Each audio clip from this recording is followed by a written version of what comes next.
Assalamualaikum warahmatullahi wabarakatuh. Saya Nur Indah. Di sini saya akan membahas tentang materi pembelajaran psikolinguistik. Materi pertama, definisi psikolinguistik. Psikolinguistik adalah gabungan dari ilmu psikologi dan linguistik, yakni berhubungan dengan studi tentang proses mental dalam pemakaian bahasa. Secara lebih luas, psikolinguistik mempelajari mengenai bagaimana respon seseorang secara psikologi ketika mendengar kalimat-kalimat tertentu yang didengarnya ketika ia berkomunikasi dengan orang lain, dan bagaimana kemampuan bahasa yang dimilikinya.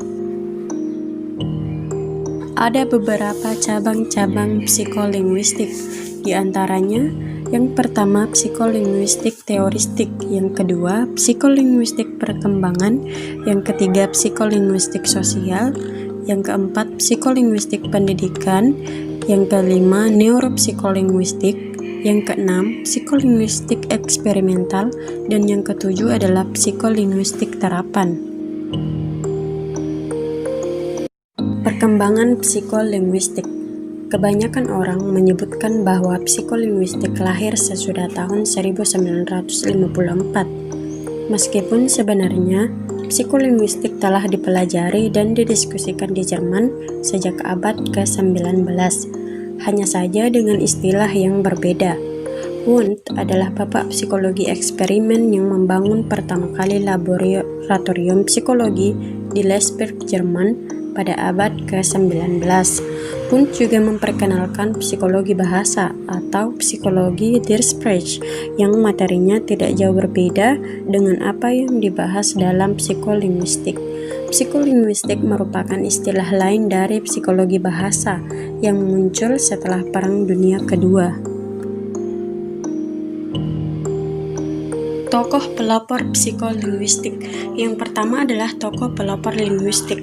Pada tahun 1767, Wilhelm von Humboldt, 1856, Ferdinand de Saussure, 1884, Edward Sapir, 1887, Leonard Bloomfield, 1922, Otto Jesperson. Yang kedua adalah tokoh pelopor psikologi. Pada tahun 1894, John Dewey, 1908, Wundt, 1912, Tschener, 1926, Kautor, 1944, ada Carroll, 1930, Waston, 1934, Buhler, 1925 adalah Weiss. Materi 2. Hakikat bahasa manusia. Hakikat bahasa adalah sistem lambang bunyi ujar yang bersifat manasuka, yang merupakan sarana kelompok sosial bekerja sama.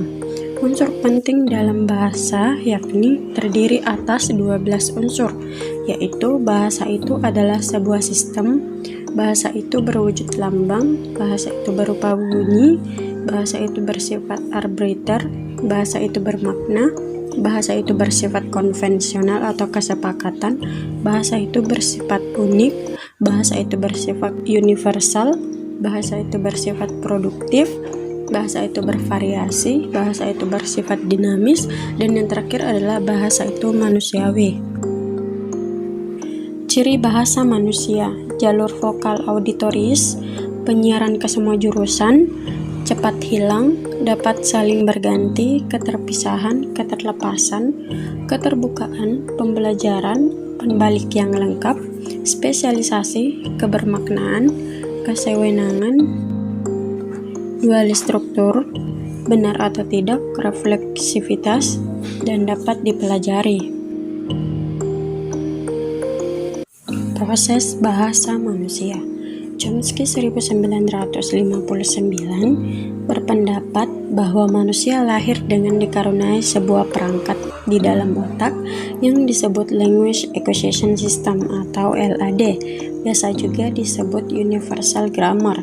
Menurut beliau, Perangkat inilah yang membuat manusia mampu menyimpan sistem sebuah bahasa ke dalam otak, sehingga manusia bisa belajar bahasa apapun sejak dilahirkan ke dunia.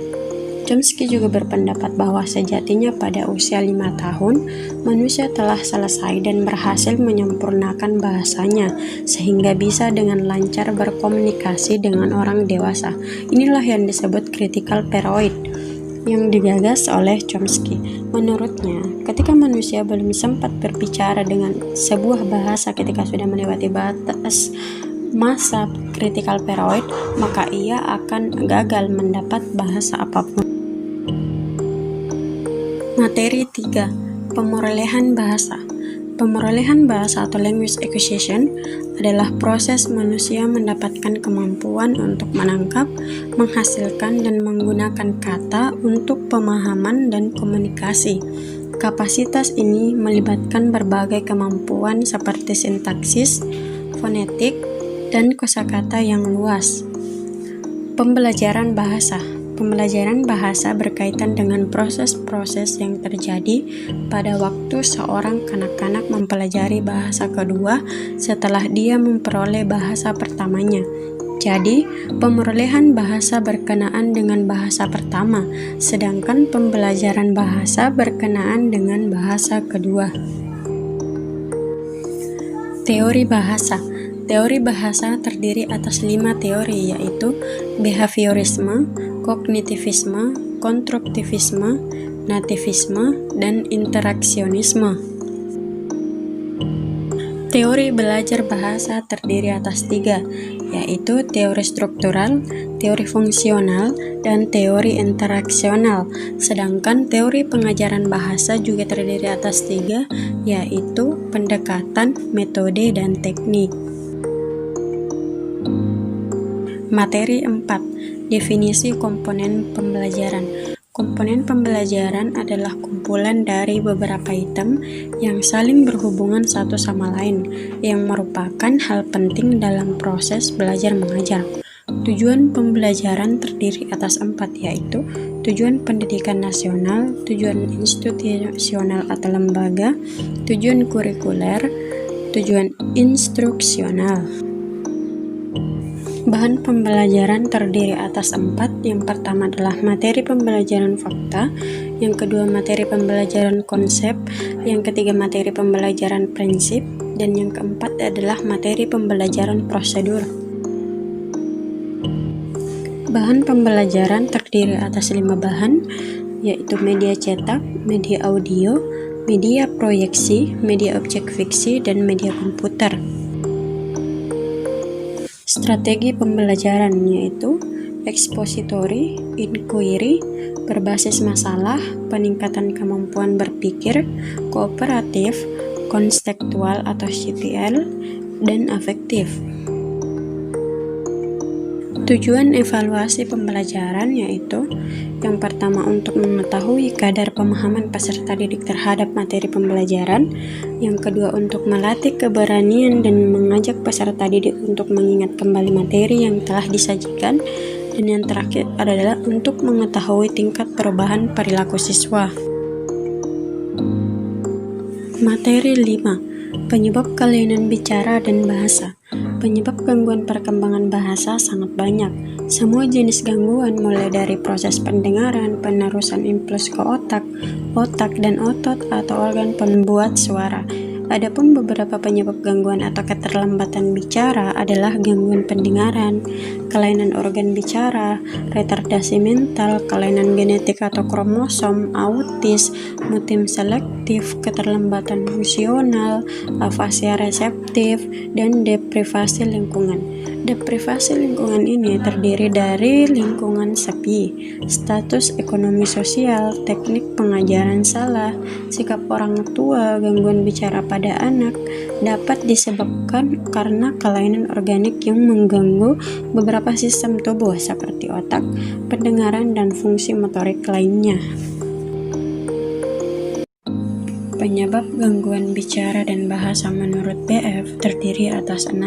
Yang pertama adalah kerusakan otak, yang kedua lingkungan, yang ketiga emosi, yang keempat masalah pendengaran, yang kelima perkembangan terlambat, yang keenam adalah cacat bawaan. Terdapat 4 karakteristik kelainan bicara pada anak. Yang pertama adalah anak tidak mampu mengucapkan kata sederhana, misalnya kata mama atau papa saat berusia 12-15 bulan.